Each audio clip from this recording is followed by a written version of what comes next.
বাঁশির সুরে বনে বনে, বাঁশির সুরে বনে বনে, ময়ূর নাচে রে, এখনো সেই বৃন্দাবনে বলো বৃন্দাবনে ধামে বাঁশি বাজে রে, বাঁশি বাজে রে। এখনো সেই গাভীগুলি গোচারণে উড়াই ধুলি, এখনো সেই গাভীগুলি গাভীগুলি, এখনো সেই গাভীগুলি গোচারণে উড়াই ধুলি। সখাসনে কোলা কুলি, সখাসনের কোলা কোলে, বন মাঝে রে, এখনো সেই বৃন্দাবনে বাঁশি বাজে রে, বাঁশি বাজে রে। যদি জন্ম জন্মান্তরের স্বীকৃতি না থাকে এই মন তৈরি হবে না, ভাগবত শ্রবণের বাসনার হৃদয়ে জাগবে না। যারাই ভাগবত অনুষ্ঠান করে, যারাই ভাগবত শ্রবণ করে, জানবে তারা ভগবানের বিশেষ কৃপা পাত্র, তাছাড়া সম্ভব না। জন্মান্তরে ভাবে পুণ্যম তদা ভাগবতম লভে। ভাগবতের জগতে এত মহিমা। সোনমণিগণ, যখন হরিদ্বারে গঙ্গার তটে ব্যাসনন্দন শুকদেব গোস্বামী রাজা পরীক্ষিতকে ভাগবত শোনাচ্ছেন, শাপগ্রস্ত ব্রহ্মশাপগ্রস্ত পরীক্ষিত ভাগবত শুনছেন, স্বর্গ থেকে দেবতাগণ অমৃতের কলসি এনে উপস্থিত করেছিলেন। অমৃত এনে বলছেন, দেখো ব্যাসনন্দন শুকদেব, শাপগ্রস্ত ওই পরীক্ষিতকে এই স্বর্গের অমৃত পান করাও, তাহলে অমর হয়ে যাবে, মৃত্যু হবে না। তার তো ব্রহ্মশাপ হয়েছে, 7 দিনের মাথায় তক্ষক দংশনে মৃত্যু হবে, এই অমৃত পান করাও। আর তার বিনিময়ে আমাদেরকে ভাগবত কথামৃত দান করো। এ কথা শোনা মাত্রই ব্যাসনন্দন শুকদেব হো হো করে হেসেছিলেন। কসুধা ক কথা লোকে, ককাচ ক মনির মহান, ব্রহ্মরাত বিচার জৈবম তদা দেবাঞ্জহাস। দেবতাগণ, তোমরা বড় কপটি, খুব স্বার্থপর। দেবতারা কিন্তু খুব স্বার্থপর বাবা, ঠিকঠাক মতো সেবা পূজা না করলে কৃপা করবে না। দেবতাগণ খুব স্বার্থপর। তাই স্বর্গের অমৃত এনে বলছে তার বিনিময়ে আমাদেরকে ভাগবত কথামৃত দান করো। শুকদেব গোস্বামী বলেছিলেন, কোথায় কাঁচ আর কোথায় মণি? তোমাদের স্বর্গের অমৃত তো কাঁচের সমান মূল্যহীন, আর ভাগবত কথামৃত মণির সমান মহামূল্যবান। কারণ স্বর্গের অমৃত পান করলে সে শুধু অমর হবে, ভগবানকে পাবে না। আর ভাগবত কথামৃত পান করলে সে অমরও হবে, ভগবানকে লাভ করবে, আবার ভগবানের ধাম গোলক বৃন্দাবনে গিয়ে নিত্য সেবার অধিকার পাবে। বলে ভাগবত মহাপুরাণে কি জয়। দেবতাগণ, নিয়ে যাও ওই স্বর্গের অমৃত, কোনো দরকার নেই, তোমরা নিয়ে যাও। তাই অভক্তাংস্তাংশ্চ বিজ্ঞায় ন দদৌষ কথামৃতম। অভক্ত মনে করে দেবতাগণকে এই ভাগবত কথামৃত দান করেন। হেমনিগণ, এই ভাগবতের এতই মহিমা। শ্রীমদ্ ভাগবতী বার্তা সুরানামপি দুর্লভা। দেবতাগণেরও দুর্লভ বস্তু এই ভাগবত কথা। দেখুন, তাহলে আমরা কত ভাগ্যবান ভাগ্যবতী মা, 7 দিনে এই ভাগবত কথা শ্রবণের ফল পাবো। যত দিন যাবে তত অমৃত আস্বাদন হবে। 18,000 শ্লোকের মধ্যে এত আনন্দ লুকিয়ে আছে।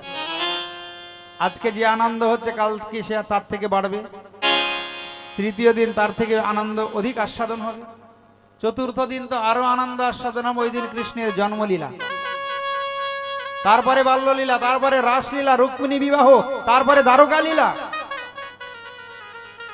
ওই জন্যে ভাগবত সুরানাম অপি দুর্লভা, দেবতাগণেরও দুর্লভ বস্তু এই শ্রীমদ্ ভাগবত কথা। একবার ব্রহ্মা ওজন করেছিলেন, দেখি তো ভাগবতের কি মহিমা। জগতে যত শাস্ত্র একদিকে দাড়ি পাল্লা টাঙিয়েছে, আর ভাগবতকে আর একদিকে দিয়েছে। সমস্ত শাস্ত্র অপেক্ষায় ভাগবতী ভারী হয়েছিল। রাজ্ঞমোক্ষম তথা বিশ্ব পুরা ধাতা অপি বিস্মিত। আশ্চর্য হয়ে গেলেন, বাবা ভাগবতের জগতে এত মহিমা। তাই এই ভাগবত শ্রবণ করলে কি হয়? সপ্তাহযজ্ঞ শ্রবণ করলে অনায়াসে জীব এই মায়ার কারাগার থেকে মুক্ত হয়ে যায়। পঠনা শ্রবণাৎ সদ্য বৈকুণ্ঠ ফলদায়কম। শ্রবণ করলে কিংবা এই ভাগবত পাঠ করলে অনায়াসে বৈকুণ্ঠ লাভ হয়। শুধু তাই নয়, সপ্তাহে ন শ্রুতম তৈতৎ সর্বদা মুক্তিদায়কম, অনায়াসে মুক্ত হয়ে যায়। তাই সনকাদ্যই পুরা প্রক্তম নারদায় দয়া পরই। মুনিগণ খুব মন দিয়ে শুনুন। ওই জন্যে ব্রহ্মার 4 পুত্র সনক, সনাতন, সনন্দন, সনত কুমার কৃপা করে নারদকে এই সপ্তাহ যজ্ঞ শুনিয়েছিলেন। শৌনকাদি মুনিগণ প্রশ্ন করলেন, কি বললেন? সুত গোস্বামী, নারদ এই ভাগবত সপ্তাহ শুনেছিল চতুর্শনের বদনে, চতুর্শনের মুখে। এইটা তো আমাদের একটু কেমন লাগছে। আরে নারদের তো অভিশাপ আছে। নারদকে তো দক্ষ অভিশাপ দিয়েছে, কখনো 48 মিনিটের বেশি এক জায়গায় বসতেই পারবে না।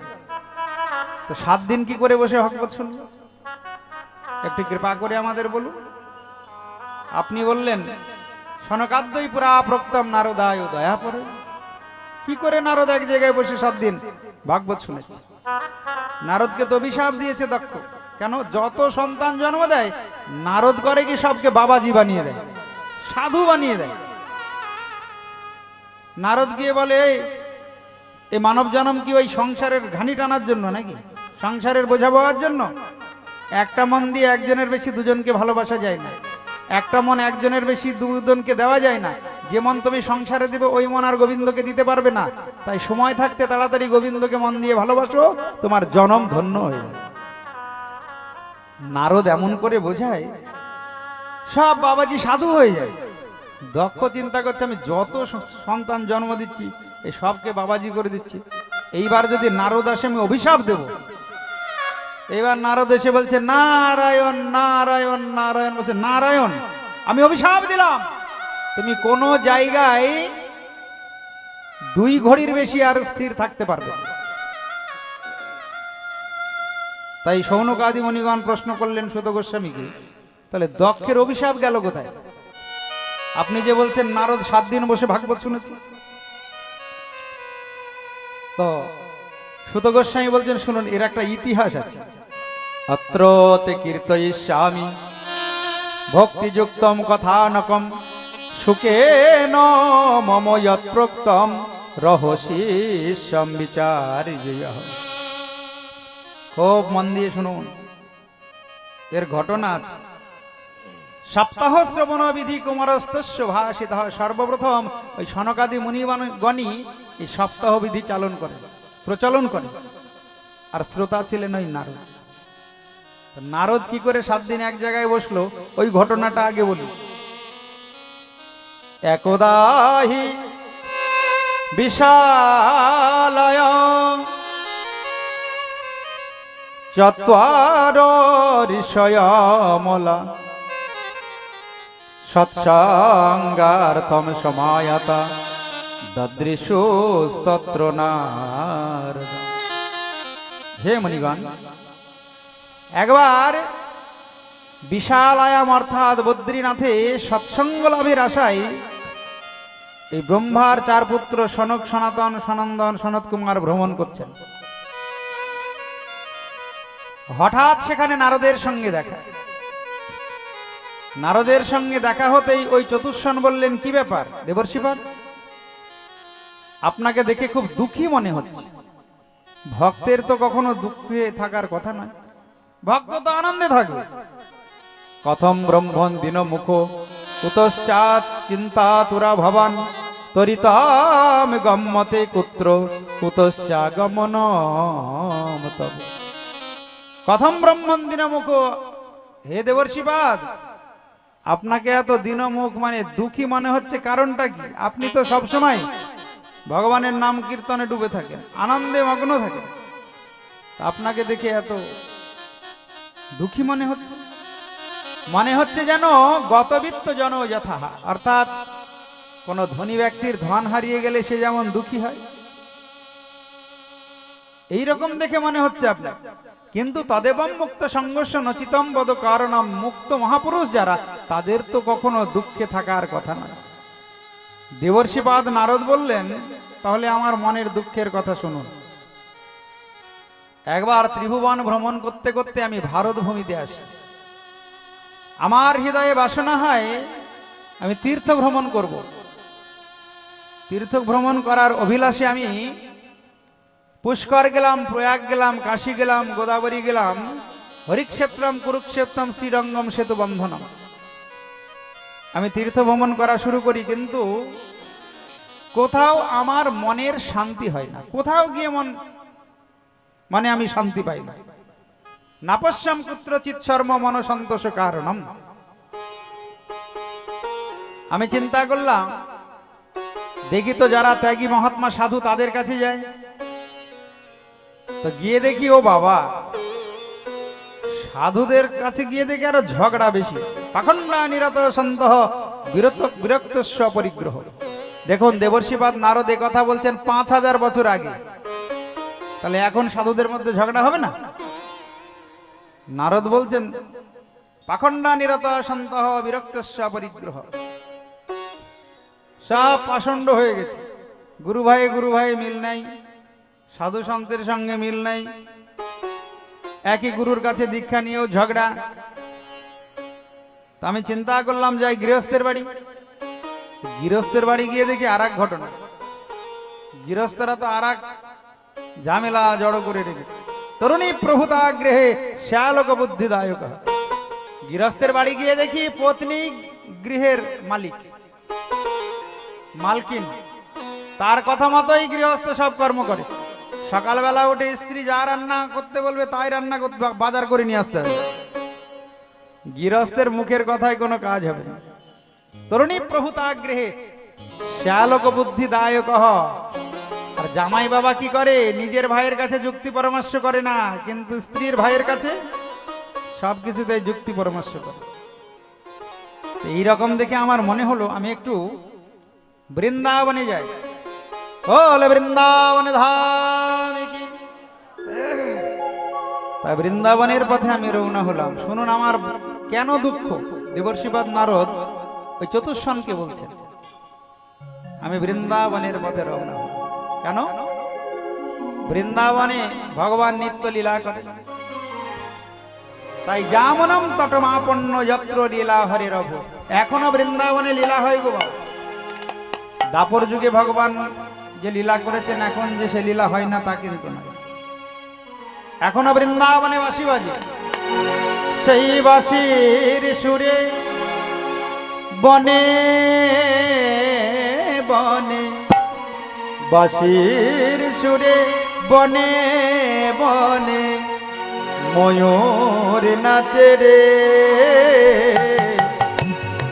এখনো সে বৃন্দাবনে বাঁশি বাজে রে,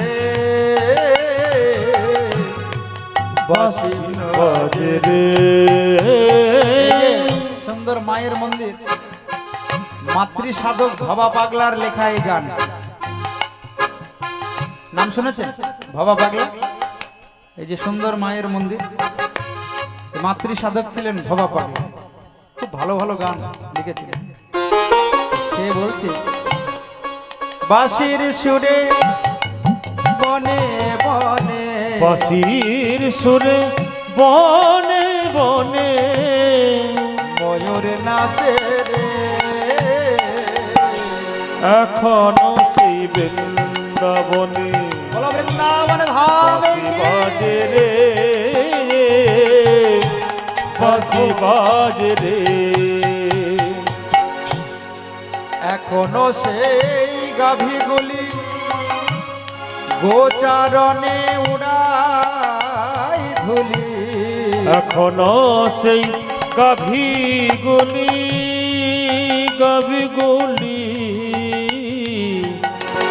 এখনো সেই গাভীগুলি গোচারণে উড়াই ধুলি।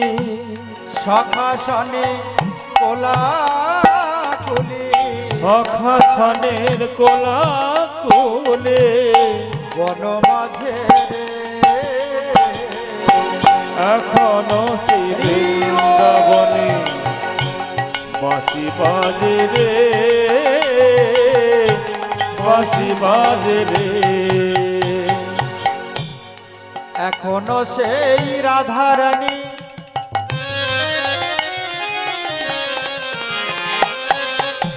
রাধারানী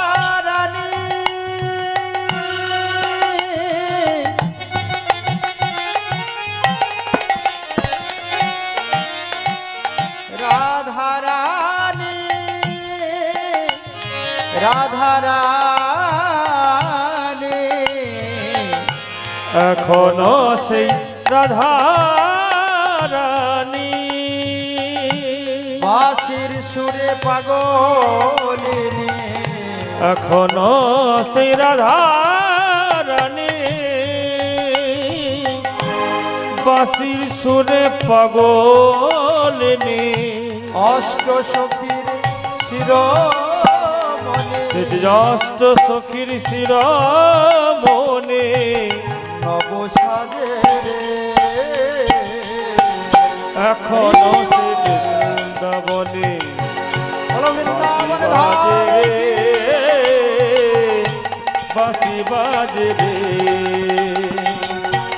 এখনো সেই বৃন্দাবনে বাঁশি বাজে রে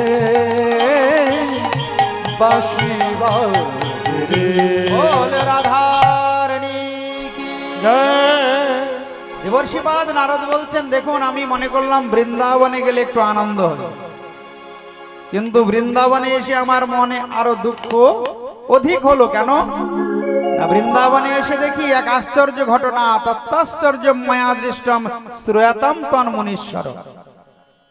কি আশ্চর্য ঘটনা দেখি, কি যমুনার তটে এক যুবতী মা তার দুই বৃদ্ধ সন্তানকে নিয়ে কান্না করছে। জগতে নিয়ম হচ্ছে মা বৃদ্ধ হবে, বৃদ্ধা হবেন, আর সন্তান হবে যুবক। কিন্তু আশ্চর্য ঘটনা, যমুনার তটে উপস্থিত হয়ে দেখি মা বৃদ্ধা, মা হলেন যুবতী, আর তার দুই সন্তান হলো বৃদ্ধ।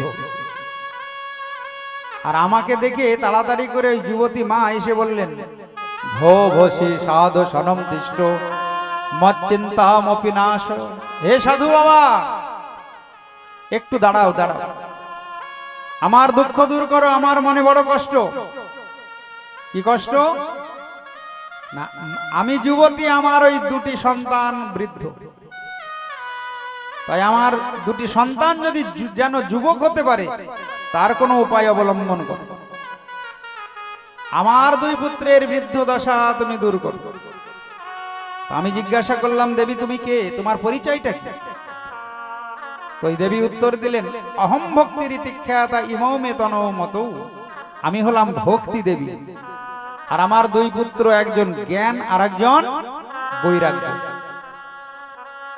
তাই আমার মনে বড় কষ্ট, দুটি সন্তানই আমার বৃদ্ধ। আপনি কৃপা করুন, কারণ সাধুর জীবনটাই পর উপকারের জন্য। মহৎ বিচলনাম নৃণাম গৃহীনাম দীনচেতসাম নিঃশ্রেষায় ভগবান নান্যথা কল্পতে কচিত। যারা প্রকৃত সাধু ভক্ত মহাত্মা বৈষ্ণব, তারা কখনো নিজের চিন্তা করে না, সবসময় জগৎ জীবের মঙ্গলের চিন্তা করে। মহতের স্বভাব হয় তারিতে পামর, নিজ কার্য নাহি তবু জান পর ঘর। হে দেবর্ষিপাদ, আপনি আমার দুঃখ দূর করুন। আমার মনে বাসনা হলো, হে সনকাদি মুনিগণ মন দিয়ে শুনুন, আমি ওই ভক্তি দেবীর দুঃখ দূর করব। দুঃখ দূর করার জন্য ওই দুটি সন্তানের কাছে গিয়ে আমি বললাম, দেখো তোমরা এইভাবে কেন শয়ন করে আছো, জাগো ওঠো। কিন্তু আমার কথাই কোনো কাজ হলো না। চিন্তা করলাম তাদের কানের কাছে গিয়ে আমি একটু গীতা পাঠ আর বেদ বেদান্ত পাঠ শোনাই। বেদ ও বেদান্ত ঘোষশ্চ গীতা পাঠ হই মুহুর্মুহু বদ্ধমান তদা তেন কথম চিত্ত উত্থিত বলা। কথম চিত্ত উত্থিত বলা। যতই গীতা পাঠ আর বেদ বেদান্ত পাঠ করি না কেন, তাদের ওই বৃদ্ধ দশা আর দূর হয় না। আমি চিন্তায় পড়ে গেলাম, তাহলে কি গীতা পাঠ করলে এই জ্ঞান আর বৈরাগ্য যুবক হবে না? তাহলে কি করলে হবে? হঠাৎ আকাশবাণী হলো, হে দেবর্ষিপাদ, তুমি কোনো চিন্তা করবে না। ভৌমবাণী তদৈ ভৌমনা ঋষে খিদ্যতামিতি উদ্যম সফলস্তেয়ম ভবিষ্যতি ন সংশয়। তোমার এই উদ্যম কখনো বিফলে যাবে না। আকাশবাণী হচ্ছে দৈববাণী। আমি দৈববাণী শুনতে পেলাম। কে যেন আমাকে বলছে, দেবর্ষিপাদ, তুমি কোনো চিন্তা করো না, তোমার এই উদ্যম কিন্তু বিফলে যাবে না। তুমি কোনো একটা সৎকর্মের আয়োজন করো। এতদর্থম তু সৎকর্ম সুরর্ষেতম সমাচর। আমি চিন্তা করলাম, তাহলে কি গীতা পাঠ সৎকর্ম নয়? বেদ বেদান্ত পাঠ কি সৎকর্ম নয়? তাহলে গীতা পাঠ অপেক্ষা আর জগতে সৎকর্ম কি আছে? আমি যাকে দেখি তাকেই জিজ্ঞাসা করি, আচ্ছা আপনারা বলুন তো, জগতে গীতা পাঠ অপেক্ষা আর সৎকর্ম কি আছে? কেউ কোনো উত্তর দেয় না। আমাকে দেখে সব ভয়ে পালায়, বলে বাবা, ব্রহ্মার পুত্র দেবর্ষিপাদ নারদ যদি না জানে সৎকর্ম কি, তা আমরা কোথা থেকে জানি? তাই মুখীভূতাস্তথান নেতু কিয়তন্তু পলায়িতাহা, সব মুখ বন্ধ করে পালিয়ে যায়। এই ঘুরতে ঘুরতে আপনাদের সঙ্গে দেখা হয়েছে। হে সনকাদি মুনিগণ, কৃপা করে বলুন, এই জগতে গীতা পাঠ অপেক্ষা সৎকর্ম আর কি আছে? তখন ওই সনকাদি মুনিগণ, ব্রহ্মার চার পুত্র সনক, সনাতন, সনন্দন, সনত কুমার, তারা বললেন, দেখো দেবর্ষিপাদ, মা চিন্তাম কুরু দেবর্ষে হর্ষম চিত্তে সমাবহ, কোনো চিন্তা করবে না। গীতা পাঠ অপেক্ষাও সৎকর্ম হলো শ্রীমদ ভাগবত সপ্তাহ যজ্ঞ অনুষ্ঠান। গীতা পাঠ অপেক্ষাও শতাধিক গুণ শ্রেষ্ঠ শ্রীমদ ভাগবত পাঠ। তাই কোনো চিন্তা নাই, ওই ভক্তি দেবীর দুঃখ দূর হয়ে যাবে। তুমি এক কাজ করো, তুমি এই ভাগবত সপ্তাহ যজ্ঞের আয়োজন করো। সৎকর্ম সূচক নাম জ্ঞান যজ্ঞ স্মৃত বুধয় শ্রীমদ ভাগবতালাপ শত গীত সুকাদিভি। সুখদেব গোস্বামী সে ভাগবতের প্রবচন আগেই করে রেখেছেন, যেটা জগতে সবচাইতে বড় সৎকর্ম। তো তুমি এক কাজ করো, তুমি ভাগবত সপ্তাহ যজ্ঞের আয়োজন করো। এই জগতে ভাগবত হলো বেদরূপী কল্প বৃক্ষের সুপরিপক্ক ফল। দেখো, আমের মধ্যে যে স্বাদ, সেই স্বাদ কিন্তু গাছে নাই, গাছের পাতায় নাই। আছে, তুমি একটা পাতা খাও তো মিষ্টি লাগে না, কিন্তু আম খেলে, একটা মিষ্টি পাকা আম খেলে দেখবে স্বাদ পাবে। তা বেদরূপী কল্প বৃক্ষের সুপরিপক্ক ফল হলো শ্রীমদ ভাগবত মহাপুরাণ। গাছে গিয়ে যদি কেউ জীব ঘষে, স্বাদ পাবে না রস পাবে? এই গাছের রসটা কিন্তু ফলের মধ্যে আছে। তাই ভাগবত রূপী কল্প বৃক্ষ, বেদরূপী কল্প বৃক্ষ, তার সুপরিপক্ক ফলই হলো শ্রীমদ ভাগবত মহাপুরাণ। এই ভাগবত আস্বাদন করলে জীবের সমস্ত দুঃখ দূর হয়ে যায়। এই ভাগবত সপ্তাহ যজ্ঞই একমাত্র সৎকর্মের অনুষ্ঠান এই কলিযুগে। তাই নারদ, তুমি হরিদ্বারে গঙ্গার তটে একটি মনোরম জায়গার ব্যবস্থা করো। গঙ্গা দ্বার সমীপে তু তটমানন্দ নামকম। চতুর্শন বললেন, সেইখানে ভাগবত সপ্তাহ যজ্ঞ হবে। কেন? গঙ্গার তট হলে বেশি ভালো। গঙ্গার তট সবচাইতে পবিত্র স্থান। এমন মহিমা শাস্ত্রে আছে, গঙ্গার মহিমা, এক যোজনের মধ্যে যারা বাস করে তাদের সমস্ত পাপ থেকে পতিত পাবনী গঙ্গা মুক্ত করে দেয়। এক যোজন মানে 4 মাইল। গঙ্গার তটে 4 মাইলের মধ্যে যারা বাস করে, মৃত্যুর সময় গঙ্গা পতিত পাবনী গঙ্গা সমস্ত পাপ থেকে তাদের মুক্ত করে দেবে। বলো গঙ্গা মাইয়া কি। চতুর্শনের কথায় দেবর্ষি বাদ নারদ চলে গেলেন হরিদ্বারে গঙ্গার তটে। ভাগবত সপ্তাহ যজ্ঞের আয়োজন হলো। নারদ এবার সর্বত্র নিমন্ত্রণ করা শুরু করলেন। স্বর্গমর্ত পাতাল সর্বত্র নিমন্ত্রণ করছে। যারা সুত গোস্বামী সৌনকাদি মুনিগণকে বলছেন, শুনুন, যারা ভাগবত রসের রসিক, শ্রীমদ্ ভাগবত পীযূষ পানায় রসলম্পটা, যাদের উপরে ভগবানের বিশেষ কৃপা আছে, নারদের মুখে শ্রবণ করা মাত্রই, শোনা মাত্রই তারা ছুটে এলেন। ধাবন্ত্যপি যজু সর্বে প্রথমম ইয়ে চ বৈষ্ণবাহা। এসে তারা, যারা রসিক ভক্ত, তারা প্রথম সারিতে জায়গা নিলেন। স্কুলে যারা ভালো ছাত্র হয় তারা কি পেছনে বসবে? কি গো মা? ওই জন্য যারা সামনে বসবে তাদের কিন্তু ফল বেশি লাভ হবে। কালকে সকাল সকাল এসে আগে বসবে। আগামীকাল থেকে ভাগবত শুরু হবে কিন্তু বেলা 4টে, কারণ অনেক দূর থেকে ভক্তরা আসবেন। যত দিন যাবে ভাগবত ভগবান ভক্ত টেনে নিয়ে চলে আসবেন। এইটুকু প্যান্ডেলে হবে না, ওই প্যান্ডেল বাড়াতে হবে, আর নয়তো বাইরে বসতে হবে। এইটুকু আজকে প্রথম দিনে যা ভক্ত হয়েছে, যত দিন যাবে সাক্ষাৎ ভগবান শ্রীকৃষ্ণ ভক্তকে প্রেরণা দেবেন আর ভক্তকে টেনে নিয়ে আসবেন এখানে। হয় প্যান্ডেল বাড়াতে হবে আর নয় বাইরে বসতে হবে। এই ভাগবত সপ্তাহ যজ্ঞের মহিমা।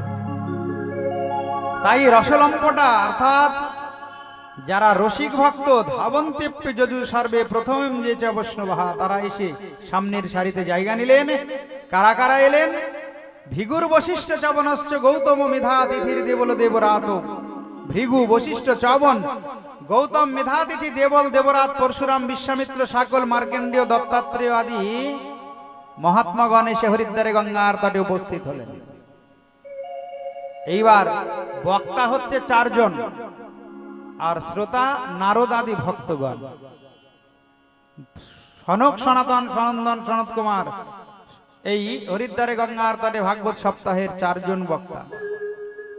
সর্বপ্রথম বললেন, শোনো নারদ, ভাগবতের জগতে এত মহিমা, যস্য শ্রবণ মাত্রেন মুক্তি করে করতলে স্থিতা। 5 প্রকার যে মুক্তি, শালক্য, সারূপ্য, সাজিজ্য আর সার্ষ্টি সামীপ্য, এ মুক্তি অনায়াসে লাভ হয়ে যায় ভাগবত শ্রবণ করলে।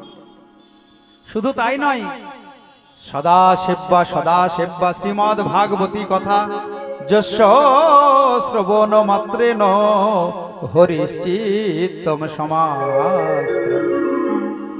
এই ভাগবত কথা শ্রবণ করা মাত্রই শ্রীহরি ভগবান তার হৃদয় মাঝে আবদ্ধ হয়ে যান। ভাগবতের জগতে এত মহিমা। হরিশ্চিত্তম সমাস্ত্র। তাবৎ সংসার চক্রে অস্মিন ভ্রমতে অজ্ঞানত পুমান, যাবৎ কর্ণ গতা নাস্তি সুখ শাস্ত্র কথা ক্ষণম। ততদিনই জীবকে এই সংসারে কলিযুগে ভ্রমণ করতে হয়। কখনো পশু পাখি কীট পতঙ্গ মানুষ হয়ে ঘুরতে হয়, যতদিন না ভাগবত কথা শ্রবণ হয়। আর একবার যদি ভাগবত শ্রবণের সৌভাগ্য হয়, তাকে আর এই সংসার চক্রে ভ্রমণ করতে হয় না। বলো ভাগবত মহাপুরাণ কি জয়। এ কথা বলছেন ব্রহ্মার 4 পুত্র, সনক, সনাতন, সনন্দন, সনত কুমার। ন গঙ্গা ন গয়া কাশী পুষ্পরম ন প্রয়াগকম, সুখ শাস্ত্র কথায়স্য ফলেন সমতাম নয়। ভগবানের এই কথা, ভাগবত কথা শ্রবণের ফলের সঙ্গে গঙ্গা স্নানের, গয়া কাশী দর্শনের এবং পুষ্কর এবং প্রয়াগ দর্শনেরও ফল একত্রিত করলে হবে। গঙ্গায় স্নান করলে যে ফল, গয়া দর্শনে যে ফল, কাশী গেলে যে ফল, পুষ্কর গেলে যে ফল, তার থেকে শতাধিক গুণ ফল বেশি লাভ হয় যদি কেউ ভাগ্যবান ভাগ্যবতী এই ভাগবত কথা শ্রবণ করে। তাই জন্ম কোটি কৃতম পাপম নশ্যতে মাত্র সংশয়া। হে ভক্তগণ, কোটি জন্মের পাপ নষ্ট হয়ে যায়। নারদ জিজ্ঞাসা করলেন, আচ্ছা এই ভাগবত শ্রবণ করে কোন কোন পাপী মুক্ত হয়? কে কে বিশুদ্ধন্তি বদন্তি মহ্যম সপ্তাহ যজ্ঞেন কথা ময়ে। কৃপা করে বলুন, কে কে এই ভাগবত শ্রবণ করলে উদ্ধার হবে? চতুর্শান বলছেন, নারদ ভালো প্রশ্ন করেছে, খুব মন দিয়ে শোনো। ভাগবত শ্রবণ করলে মুক্ত হবে যত বড়ই পাপী হোক। যে মানবা পাপ কৃতস্তু সর্বদা সদা দুরাচার রতা বিমার্গা। যে মানবা পাপ কৃতস্তু সর্বদা সদা দুরাচার রতা বিমার্গা। ক্রোধাগ্নি দগ্ধা কুটিলাশ্চ কামিন সপ্তাহ যজ্ঞেন কলো পুনন্তি। ক্রোধাগ্নি দগ্ধা কুটিলাশ্চ কামিন সপ্তাহ যজ্ঞেন কলো পুনন্তি। শোনো দেবর্ষিপাদ, যে মানবাহা পাপ কৃতস্তু সর্বদা, যে মানুষ কলিযুগে সদা সর্বদা পাপ কর্মে রত, সেও যদি 7 দিন ভাগবত শোনে সমস্ত পাপ থেকে সে মুক্ত হয়ে যায়। সদা দুরাচার রতা বিমার্গা, যে সদা সর্বদা দুরাচারে রত অসৎ পথগামী, সেও যদি ভাগবত শ্রবণ করে পাপ মুক্ত হয়। ক্রোধাগ্নি দগ্ধা কুটিলাশ্চ কামি, যার মাথা খুব গরম, খুব ক্রোধী কামী, হৃদয়ে অনন্ত কামনা বাসনা, সেও যদি 7 দিন ভাগবত শ্রবণ করে তার মঙ্গল হয়ে যায়। কিন্তু 7 দিন সপ্তাহ যজ্ঞেন কলৌ পুনন্তি, একদিন এলাম আর একদিন এলাম না তাহলে হবে। এই কথা যেই চতুর্শান বলছেন, সঙ্গে সঙ্গে পেছনে তাকিয়ে দেখেন কি ভক্তি দেবী তার 2 পুত্রকে নিয়ে হরিদ্বারে গঙ্গার তটে উপস্থিত। ভক্তি সুতৌত তরুণ গৃহীত্বা প্রেমই করূপা সহসা বিরাসী। কারণ যেখানে ভাগবত কথা হয় ভক্তি সেখানে এসে উপস্থিত হয়। তাই ভাগবত শুনতে গেলে ভক্তি দেবীর কৃপা লাভ হয়, ভক্তি লাভ হয়। আর ভক্তি দেবী উপস্থিত হন বলে ভগবান আর দূরে থাকতে পারেন না, ভগবানও সেখানে ছুটে আসেন। নিজ লোকম পরিত্যাজ্য ভগবান ভক্তবৎসল। ভক্তি দেবী এসে আনন্দে নৃত্য করছে, আর তার 2 পুত্র জ্ঞান আর বৈরাগ্য বৃদ্ধ থেকে যুবক হয়ে ভক্তির সঙ্গে আনন্দে নৃত্য করছেন। শ্রীকৃষ্ণ গোবিন্দ হরে মুরারে হে নাথ নারায়ণ বাসুদেব। শ্রীকৃষ্ণ গোবিন্দ হরে মুরারে হে নাথ নারায়ণ বাসুদেবা। হে নাথ নারায়ণ বাসুদেব। হে নাথ নারায়ণ বাসুদেব। হে নাথ নারায়ণ বাসুদেব। হে নাথ নারায়ণ বাসুদেব।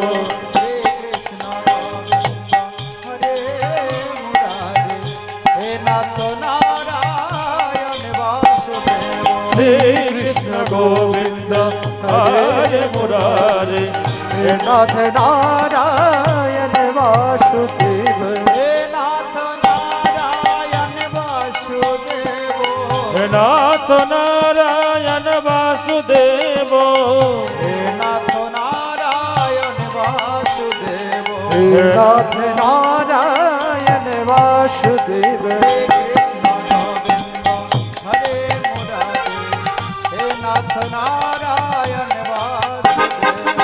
কৃষ্ণ গোবিন্দ হরে মুরারে হে নাথ নারায়ণ বাসুদেব। শ্রীকৃষ্ণ গোবিন্দ হরে মুরারে হে নাথ নারায়ণ বাসুদেব। হে নাথ নারায়ণ বাসুদেব। হে নাথ নারায়ণ বাসুদেব। बोलिए भक्ति महारानी की জয় भगवत महापुराण की জয়। দেবর্ষিপাদ নারদ প্রশ্ন করলেন, সনকাদি মুনিগণকে, আচ্ছা মুনিগণ, এই ভাগবত শুনে কোন পাপী উদ্ধার হয়েছে এরকম কি কোনো প্রমাণ আছে যে মহা পাপী উদ্ধার হয়েছে ভাগবত শ্রবণ করে সাধ্যে?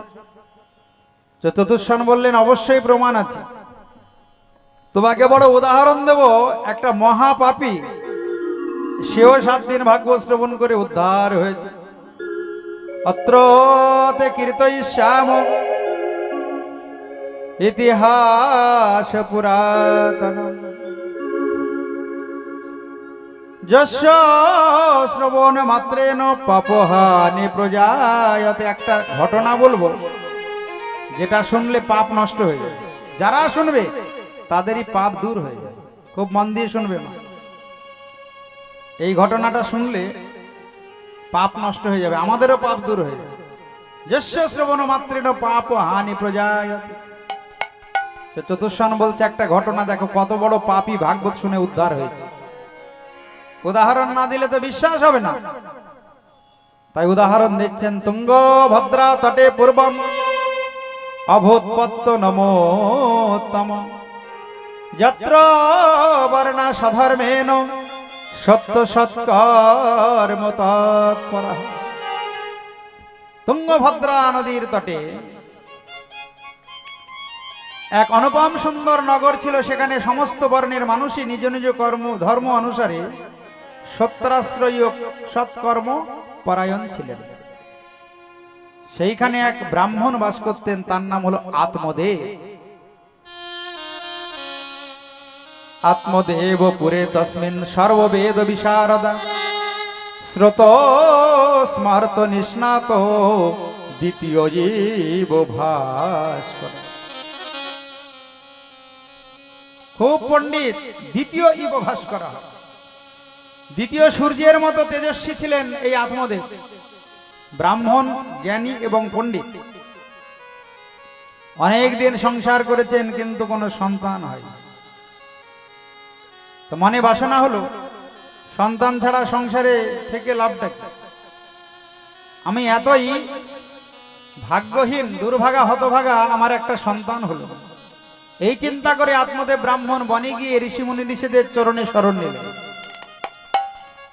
ঋষিমণি ঋষিরা বললেন কি চাও বলো? বলো আপনারা কৃপা করুন যেন আমার একটা সন্তান লাভ হয়। এখন তার একটা পত্নী ছিল, তার নাম হলো ধুন্ধুলি। ভিক্ষুক বিত্ত বানলোকে তৎপ্রিয়া ধুন্ধুলি স্মৃতা। পত্নী ধুন্ধুলিরও মনে দুঃখ, কোনো সন্তান নেই। আত্মদেব ব্রাহ্মণ বনে গিয়ে ঋষিমণি ঋষিদেরকে বললেন আপনারা আশীর্বাদ করুন, কেন সাধুর আশীর্বাদে অসাধ্য সাধন হয়। আপনারা কৃপা করুন যেন আমার একটা সন্তান লাভ। ঋষিমণি ঋষিগণ বললেন দেখো, এই জগতে সন্তান হলেই যে তুমি সুখ পাবে তার কিন্তু কোনো গ্যারেন্টি নাই, নিশ্চয়তা নেই। সন্তান যদি কুসন্তান হয় পিতামাতাকে অনন্তকাল নরকে গিয়ে নরক যন্ত্রণা ভোগ করতে হবে। আর সন্তান যদি সুসন্তান হয়, ভক্ত বৈষ্ণব হয়, পিতামাতার জন্ম ধন্য হয়ে যায়। যে বংশে সুসন্তান ভক্ত সন্তান জন্ম নেয় সেই বংশের 21 কুল উদ্ধার হয়ে যায়। তাই সন্তান হলেই যে সুখ হবে এমন কিন্তু বলা যাবে। কিন্তু ব্রাহ্মণ, তোমাকে দেখে মনে হচ্ছে তোমার 7 জন্ম কপালে কোনো সন্তান নাই। সপ্ত জন্মা অবধি তবে পুত্র নৈবচ নৈবচ। এ কথা যেই বলেছে সঙ্গে সঙ্গে নয়নে জল আত্মদেব। কি আমি সন্তান লাভের আশায় বনে এলাম, আপনাদের চরণে শরণ নিলাম, আপনারা বলেন 7 জন্ম কোনো সন্তান নেই। বলছে দেখো, দুঃখ করো না, এই জগতে সবাই সন্তানের পিতামাতা হতে পারে না। তোমার কপালে 7 জন্ম কোনো সন্তান নেই, তাই তুমি ভগবানকে সন্তান রূপে ভালোবাসো। ভগবান ভক্তের কি না, তাকে সন্তান রূপে ভালোবাসলে হাত ধরে তোমাকে ভবসাগর পার করে দেবেন। এই জগতের সন্তান যদি ভক্ত না হয় তাহলে কিন্তু তোমাকে উদ্ধার করতে পারবে না, নরকে পাঠিয়ে দেবে। পুত্র নাম হয়েছে কেন? পুং নামক একটি নরক আছে। পুং নামক নরকার ত্রায়তেইতে পুত্র, 28 প্রকার নরকের মধ্যে একটা নরক। পুত্র কন্যা যদি অভক্ত হয়, অবৈষ্ণব হয়, অসাধু হয়, দুরাচারী পাপাচারী হয়, পিতামাতাকে অনন্তকাল ওই পুত্র কন্যার জন্য নরক যন্ত্রণা ভোগ করতে হয়। বলো রাধা রানী কি জয়। ব্রাহ্মণ পুত্র মোহ ত্যাগ করে ভগবানকে ভালোবাসো। মঞ্চ জ্ঞানম প্রজারূপম বলিষ্ঠা কর্মণ গতি। ওসব মায়া ত্যাগ করো, ভগবানকে ভালোবাসো। ভগবান ভক্তের কি না, ভগবানকে যা সাজাবে ভগবান তাই সাজবে। যদ যদ ধ্যাত উরুগায় বিভাবয়ন্তি তত্তদ বপুঃ প্রণয়সে সদনুগ্রহায়। ভগবানের মতো জগতে আপন কেউ নাই। এই কথা যতই বলছে সাধু মহাত্মাগণ, আত্মদেবের মন তত খারাপ হয়ে যাচ্ছে। আত্মদেব বললেন, শুনুন, আমাকে যদি আশীর্বাদ না করেন, আমার যদি সন্তান না হয়, আমি কিন্তু আপনাদের সামনেই প্রাণত্যাগ করব। নো চেত্যাজ্যমেহম প্রাণম তদগ্রে শোক মূর্ছিতা। এবার সাধুরা চিন্তা করছে, সর্বনাশ, এ যদি আমাদের সামনেই মারা যায় তো আমাদের তো বিপদ হয়ে যাবে, ব্রহ্মহত্যা পাপ লাগবে। সবাই চিন্তা করে কি করলেন না, একটা ফল দান করলেন আত্মদেব ব্রাহ্মণ। ফল হাতে দিয়ে বললেন, ইদম ভক্ষয় পত্নে আত্ম ততঃ পুত্র ভবিষ্যতি। যাও, এই ফলটা নিয়ে গিয়ে তোমার পত্নী ধুন্ধুলুকে খাওয়াবে, সেবা দেবে, তার গর্ভে একটা সুন্দর পুত্র সন্তানের জন্ম হয়। তবে একটা কথা, একটু সংযত থাকতে বলে। সত্যম শৌচম দয়া দানম একম ভক্তম তু ভোজনম বর্ষাবধি স্ত্রী আকার্যম তেন পুত্র অতি নির্মল হয়। গর্ভে সন্তান আসলে মায়েদের একটু সংযত থাকতে হয়। অখাদ্য কুখাদ্য খেতে নেই, অসৎ কোনো ছবি দেখতে নাই। এখনকার সন্তানরা দেখবেন মোবাইল ছাড়া খায় না, ছোট ছোট বাচ্চারা। কেন না, গর্ভে যখন ছিল মা তো দিন রাত মোবাইল দেখেছে, ওই সন্তানও জন্ম নিয়ে মোবাইল খোঁজে। গর্ভে সন্তান থাকা সময় মা যেমন চিন্তা করবে, ওই সন্তানও তেমন হয়। তাই সাবধান করে দিচ্ছেন। দেখো, 1 বছর পর্যন্ত তোমার স্ত্রীকে সত্য, শৌচ, দয়া, দান ও একাহারের নিয়ম পালন করতে বলবে। এই রকম করলে তোমার সেই পুত্র অত্যন্ত শুদ্ধ স্বভাব হবে। 1 বছর গর্ভে সন্তান আসার পরে মাকে শুদ্ধ পবিত্র থাকতে হয়। ওই জন্য বলা হয় গীতা পাঠ করতে, ভাগবত শ্রবণ করতে, হরিনাম করতে। কিন্তু মায়েরা করে, ওই সন্তানও তেমন হয়। তুমি যেমন গাছ লাগাবে তেমনই তো ফল হবে বাবা। তুমি আম গাছ লাগাবে আর কাঁঠাল চাইবে, হবে? তাই মাটি যেমন হবে ফসলও তেমন হবে। যেখানে সেখানে কি আর প্লেন নামবে, বিমান নামবে? ওর জন্য এয়ারপোর্ট চাই। এয়ারপোর্ট না হলে কখনো বিমান নামবে না। একটা ভক্ত সন্তানের জন্ম দেবে, তার জন্য মাকে শুদ্ধ পবিত্র হতে হবে। তাছাড়া কখনো এই শুদ্ধ আত্মা নেমে আসবে। সন্তান নেবার আগেই ভগবানের কাছে প্রার্থনা করতে হয়। সন্তান গর্ভে এলে শুদ্ধ পবিত্র জীবন যাপন করতে হয়, হরিনাম করতে হয়, তবে ওই সন্তান ভালো হবে। তাছাড়া কিন্তু ওই সন্তান কুসন্তানে পরিণত হবে, সে তোমার কোনোদিনও ভালো হবে। এখন মনের আনন্দে ওই ফল নিয়ে আত্মদেব ব্রাহ্মণ বাড়ি ফিরে আসছে। এনে বলছেন, কই ধুন্ধুলি, কোথায়? ধুন্ধুলি চিন্তা করছে, কি ব্যাপার, এত জোরে ডাকছে, কি ভালো মন্দ কিছু এনেছে নাকি? কি হয়েছে বলো? এই যে নাও ফল, ঋষির দেওয়া ফল, সেবা করলেই, খেলেই তুমি মা হবে, আমি হব বাবা। ধুন্ধুলি চিন্তা করলেন, এই ফল খেলে তো গর্ভে সন্তান হবে, ঋষি দিয়েছে, কিন্তু সন্তান গর্ভে এলে কষ্টটা তো আমি পাবো, ভালো করে খেতে পারবো না, ঘুমোতে পারবো না। হঠাৎ যদি কোনো চোর ডাকাত বাড়িতে আসে, দৌড়ে পালাতে পারবো না। আবার ঘরে যদি আগুন ধরে, তাহলে আমি তো আগে পুড়ে মরবো। দরকার নেই। এই চিন্তা করে ফল না খেয়ে ওই আত্মদেবের পত্নী ওই ধুনধুলি একটা গরুকে ফলটা খাইয়ে দিল। ঋষিগণ বলেছিলেন যে খাবে তারই গর্ভে কিন্তু একটা সন্তান আছে। খুব মন দিয়ে শোনো মা, ঋষি বাক্য কি মিথ্যা হবে?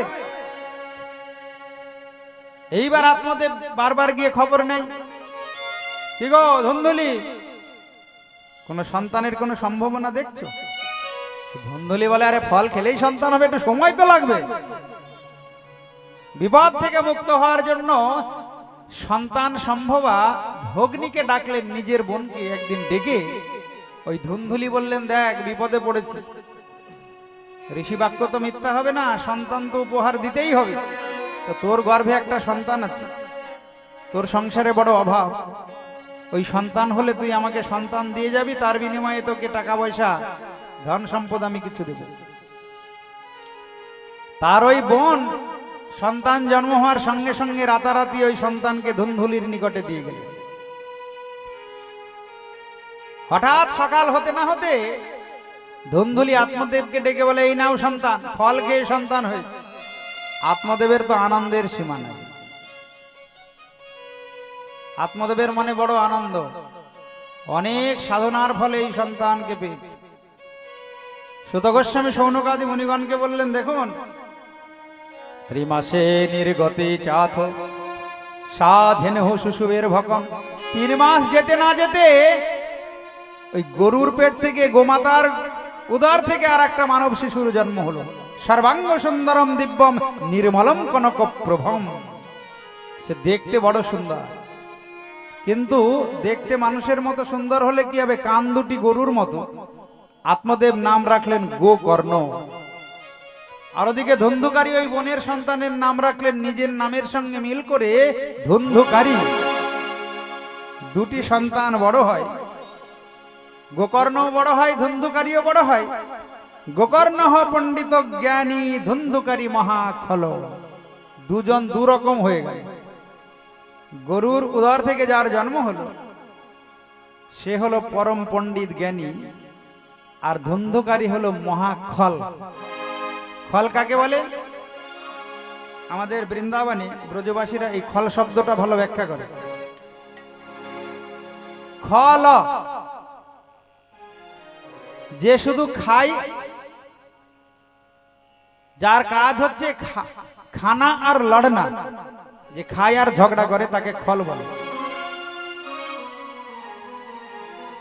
যে খায় আর ঝগড়া করে তাকে বলা হয় খল, খানা আর লড়না। তো ধুন্ধুকারী হলো মহাখল, আর গোকর্ণ হলো পরম জ্ঞানী পণ্ডিত। এইবার বড় হতেই বারবনিতার প্রতি আকৃষ্ট হয়ে গেল ওই ধুন্ধুকারী। দুষ্টা রমণীগণের তো চাহিদার শেষ নাই, চাহিদা পূর্ণ করতে গিয়ে পিতামাতাকে প্রহার করা শুরু করল। আমাকে আজ এত টাকা লাগবে, এত টাকা দিতে হবে, কাল বলে এত টাকা লাগবে। যখন না দিতে পারে ঘরের বাসন কোসন সব বিক্রি করে দেয়। আত্মদেব চিন্তা করলেন বনের ঋষিমণি ঋষিরা ঠিকই বলেছিলেন, ভগবানকে সন্তান রূপে ভালোবাসলেই ভালো হতো। এই সন্তানের মোহে পড়ে এখন আমার দুঃখের শেষ নাই। কতিষ্ঠামি কগচ্ছামি কমে দুঃখম ব্যাপক হয়, আমি কোথায় যাব, কি করলে সুখ পাবো, এই চিন্তা করা শুরু করলেন দিবারাত্র। হঠাৎ গোকর্ণ বসে বলছেন, পিতা তোমার নয়নে জল, এ কি তুমি ক্রন্দন করছো? এই সংসারে তুমি একা দুঃখী নও, পুত্রকন্যার কাছ থেকে অনেকেই তোমার মতো দুঃখ পায়। তাই যারা বুদ্ধিমান বুদ্ধিমতী তারা সংসারের মোহে পড়ে না, তারা ভগবানকে ভালোবাসে, ভগবানের সেবা করে। গোকর্ণ জ্ঞান দিচ্ছেন, পিতা অসার খলু সংসার দুঃখ রূপী বিমকঃ সুত কস্য ধনম কস্য স্নেহবাগ জলতে নিশম। অসারে সংসার, এখানে যদি সুখ পেতে চাও পরিণামে দুঃখই আসবে।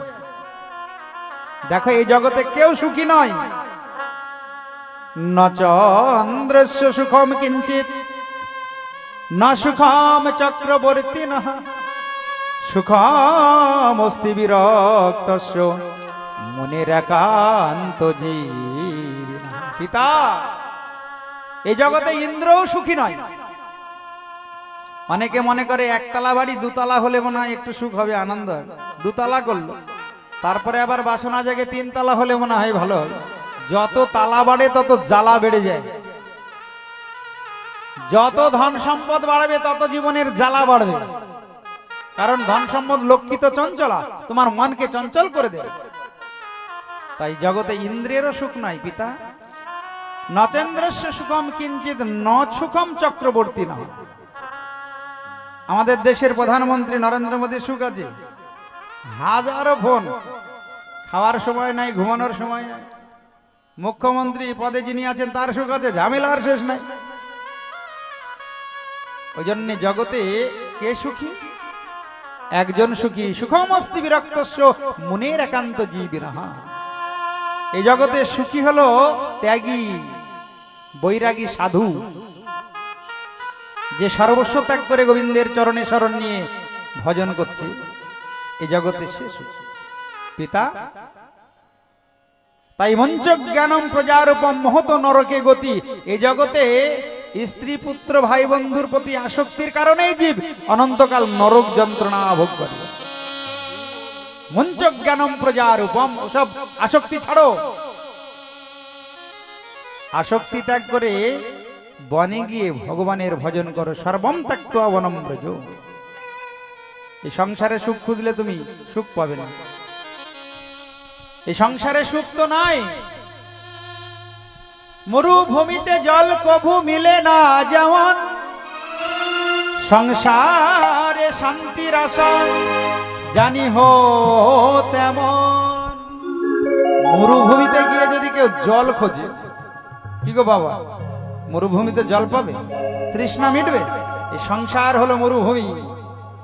এখানে যদি কেউ আনন্দ খোঁজে, সুখ খোঁজে, সে মরে যাবে, আনন্দ সুখ খুঁজে পাবে। ওই জন্য গোকর্ণ বলছে সব ছাড়ো, বাড়ি গিয়ে তপস্যা করো, ভজন করো, তোমার জনম ধন্য হয়ে যাবে। তুমি আশা বসে ভ্রমে হেথা, পাবে কি সুখ জীবনে?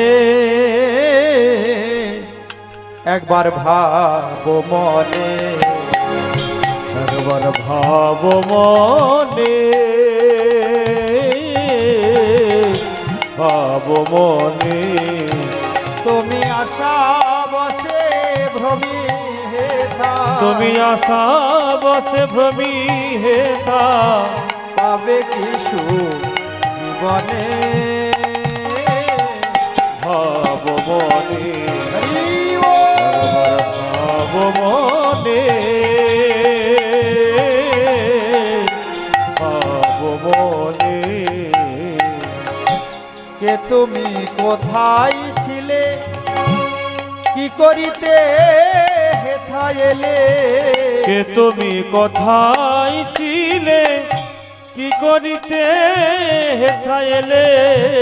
কি বা কাজ করে গেলে? তুমি কিবা কাজ করে গেলে? যাবে কোথা শরীর কত নে? ভাব মনে, একবার ভাব মনে, ভাব মনে। পিতা, কে তুমি? নিজের পরিচয়টা ভালো করে জানো। তুমি কে? তুমি কি কাউরি পিতা, কাউরি ভাই, কাউরি বন্ধু, কাউরি আত্মীয়? এটা আসল পরিচয় নয়। জীবের আসল পরিচয় হলো জীব নিত্য কৃষ্ণ দাস। দাসের কাজ হলো প্রভুর সেবা করা। যতদিন না জীব ভগবানের সেবা করে ততদিন সুখ পায় না। তাই সর্বম ত্যক্ত্বা বনম ব্রজ।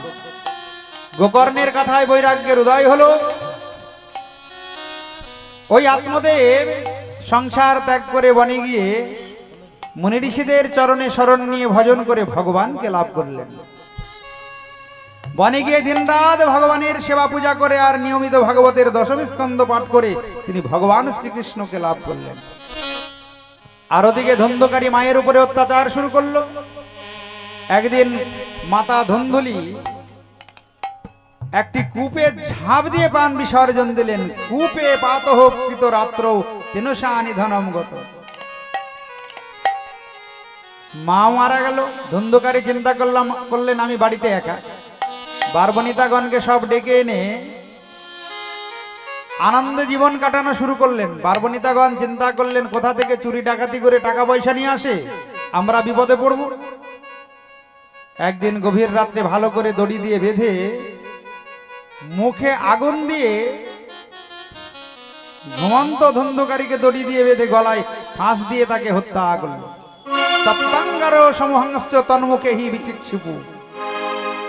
এই যে অপঘাতে মৃত্যু হলো, ওই ধন্ধকারীর আত্মা হয়ে গেল প্রেত আত্মা। গোকর্ণ গয়ায় গিয়ে পিণ্ড দিলেন ভাইয়ের উদ্ধারের জন্য, কিন্তু গয়া পিণ্ডে উদ্ধার হলো না।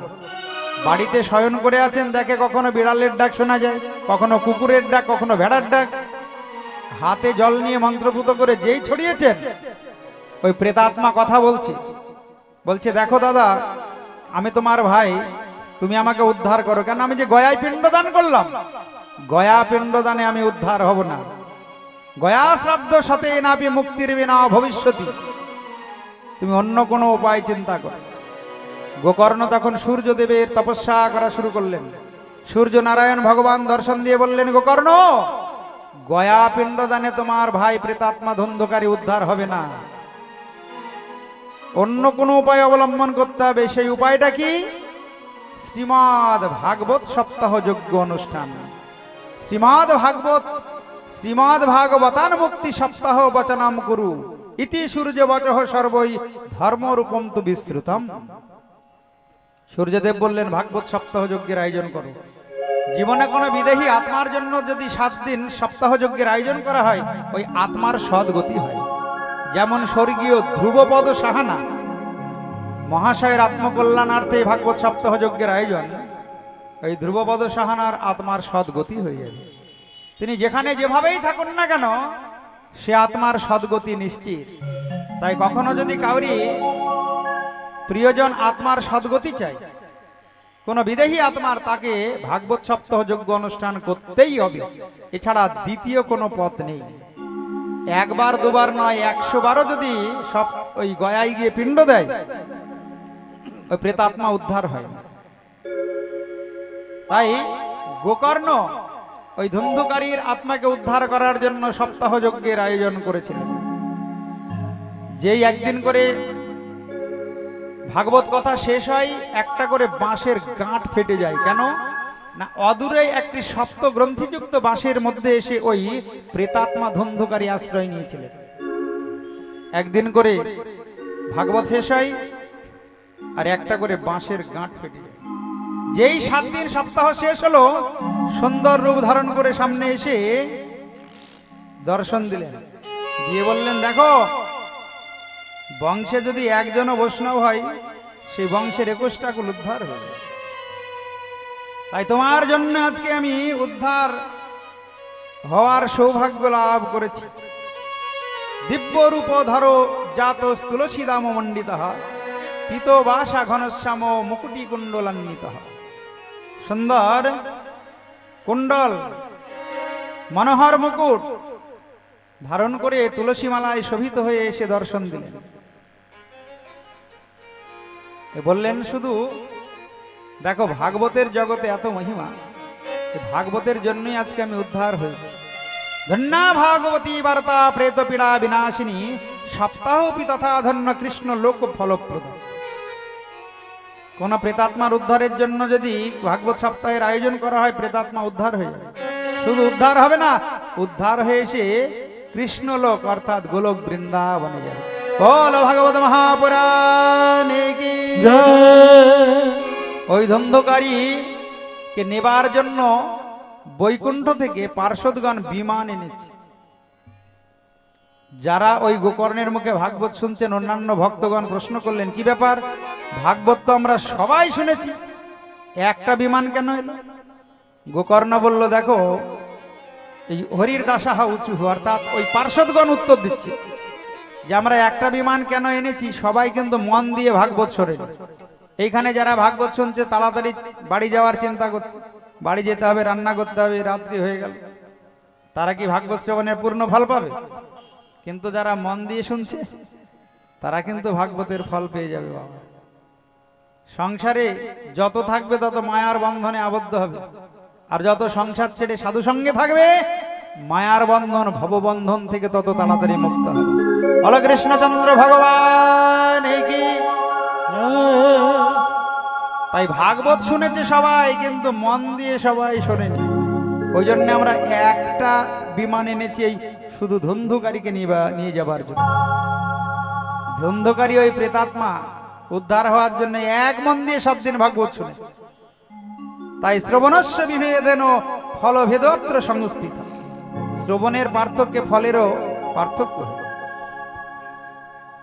বিমানে করে চলে গেলেন ধন্ধুকারী, এদিকে ভক্তগণ বললেন, প্রভু আমাদেরকে একটু উদ্ধার করুন, এইবার মন দিয়ে শুনবো। দ্বিতীয়বার আবার ভাগবত শুরু করলেন ওই গোকর্ণ। এইবার ভক্তরা সচেতন হয়ে এক মন দিয়ে শুনছে। আর ভাগ্য হয় কি না হয়, এইবার আর মন অন্য কোনো দিকে দেব না।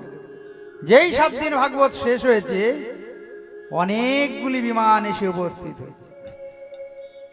যেমন রামচন্দ্র অযোধ্যাবাসীদের নিয়ে স্বধামে গমন করেছিলেন, সেই রকম গোকর্ণ এবং ভক্তগণকে নিয়ে যাওয়ার জন্য শুধু বিমান নয়, ভগবান স্বয়ং সেখানে এসে উপস্থিত হয়েছে।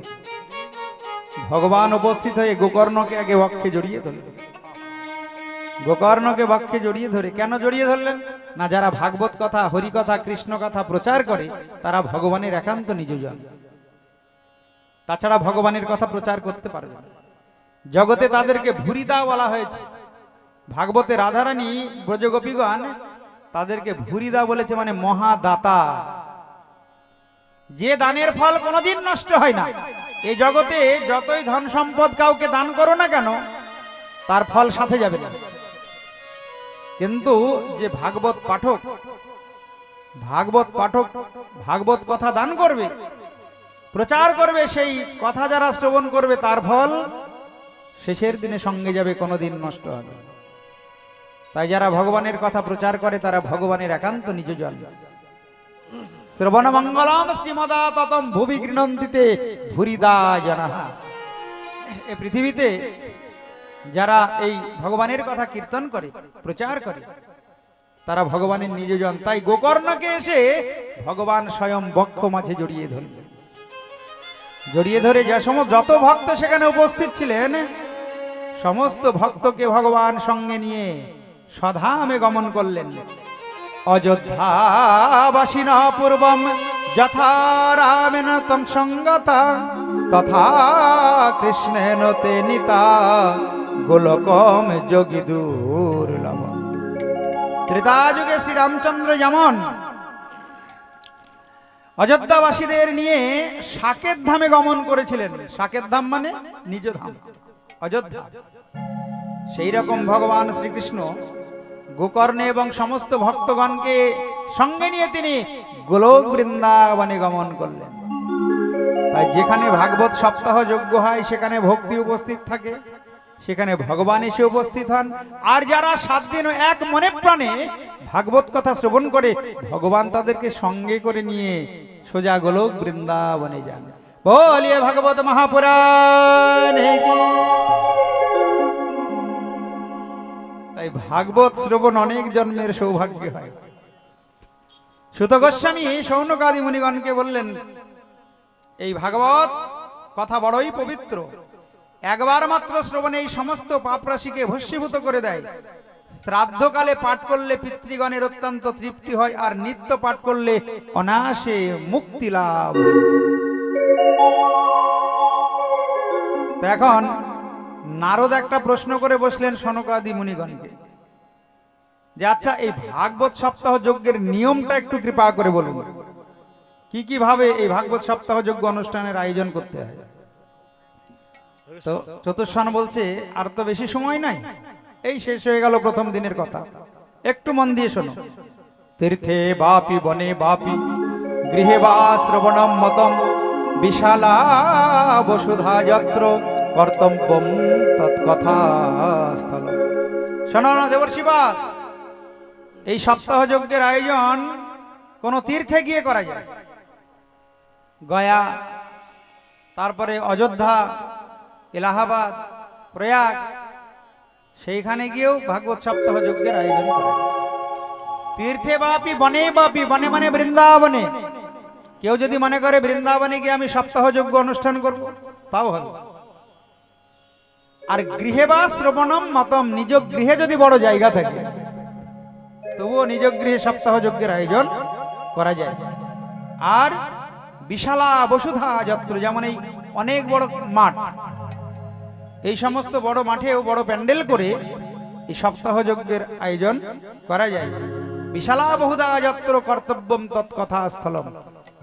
কিন্তু যিনি যজমান হবেন, আয়োজন করবেন, তাকে লক্ষ্য রাখতে হবে যারা ভাগবত শুনতে আসবে তাদের যেন কোনো কষ্ট না হয়। যেমন এই যে প্যান্ডেলটা করা হয়েছে, প্রথম দিন এই প্যান্ডেল প্রায় পরিপূর্ণ। এরপরে তো যত দিন যাবে ভক্ত সংখ্যা বাড়বে। এবার বাইরে বসলে কুয়াশা পড়বে, যজমানের কিন্তু অপরাধ হয়ে যাবে। কোনো ভক্তের যেন কোনো কষ্ট না হয়। যিনি আয়োজন করবেন তাকে লক্ষ্য রাখতে হবে যারা দূর দূরান্ত থেকে ভক্তগণ আসছেন ভাগবত শ্রবণ করতে, তাদের যেন কোনো রকম কোনো কষ্ট না হয়। যারা নিচে বসতে পারবে না তাদের জন্য চেয়ারের ব্যবস্থা রাখতে হবে। যারা কুয়াশায় বসতে পারবে না তাদের জন্য আচ্ছাদনের ব্যবস্থা করতে হবে। এই হলো ভাগবত সপ্তাহ যজ্ঞের নিয়ম। প্রত্যেক দিন প্রসাদের ব্যবস্থা করতে হবে। 3 ঘন্টা 3.5 ঘন্টা তারা ভাগবত শ্রবণ করবে, একটু ক্ষুধা পাবে, একটু প্রসাদের জলের ব্যবস্থা করতে হবে। এই হলো ভাগবত সপ্তাহ যজ্ঞের নিয়ম। তো নারদ বলছেন বক্তা কেমন হবে? তো বক্তা হবে বিরক্ত বৈষ্ণব বিপ্র বেদ শাস্ত্র বিশুদ্ধিকৃত। বক্তাকে হতে হবে বিরক্ত মানে ত্যাগী, আর বৈষ্ণব ব্রাহ্মণ, আর বেদশাস্ত্র বিশুদ্ধিকৃত, যেন শাস্ত্র জ্ঞান থাকে। অনেক কীর্তনিয়া পাঠক দেখবেন এই কীর্তন আর পাঠ করতে বেশি উল্টো পাল্টা বকে, ভাগবতের বিষয় বাদ দিয়ে অন্য বিষয় নিয়ে গল্প শুরু করে দিল। ভাগবতের বিষয় কত কথা বলার, তা বলবে না, সেই উল্টো পাল্টা গল্প করবে। বাংলায় প্রচুর কীর্তনিয়া ওই রকম আছে, অনেক অনেক টাকার রেট তাদের, কিন্তু ভালো কোনো কথা নাই। এটা ওটা গল্প করে টাকা নিয়ে চলে যাচ্ছে মানুষকে ফাঁকি দিয়ে। ওই জন্যে বেদশাস্ত্র বিশুদ্ধিকৃত, যিনি বক্তা হবেন, কীর্তনিয়া হবেন, তার মধ্যে কিন্তু শাস্ত্রজ্ঞান থাকতে হবে। তাছাড়া কিন্তু মঙ্গল হবে না শ্রোতা। তিনি যদি বৈষ্ণব না হন, সদাচারী না হন, তাহলে তার মুখে হরি কথা, কৃষ্ণ কথা, ভাগবত কথা শ্রবণ করলে মঙ্গল না হয়ে অমঙ্গল হয়ে যাবে। অবৈষ্ণবের মুখে কখনো এই ভাগবত কথা, হরি কথা, কৃষ্ণ কথা শ্রবণ করতে নাই। দুধ অমৃত, সাপে মুখ দিলেই বিষ হয়, ভাগবত কথা অমৃতের সমান। অবৈষ্ণবের মুখ থেকে যদি নির্গত হয় তাহলে সেটা বিষ হয়ে বেরোয়, জগতের ক্ষতি করে। তাই অবৈষ্ণব মুখোদ্গীর্ণম পুতম হরি কথামৃতম শ্রবণম নৈব কর্তব্যম সর্বোচ্ছিষ্ট যথাপয়। বৈষ্ণবের মুখে ভাগবত কথা, হরি কথা, কৃষ্ণ কথা, লীলা কীর্তন শ্রবণ করতে হবে। লীলা কীর্তন করতে আসছে অখাদ্য কুখাদ্য খায়, তারই তো কোনো পরিবর্তন হয়নি জীবনের, তাহলে অন্যের জীবনের মঙ্গল কি করে করবে?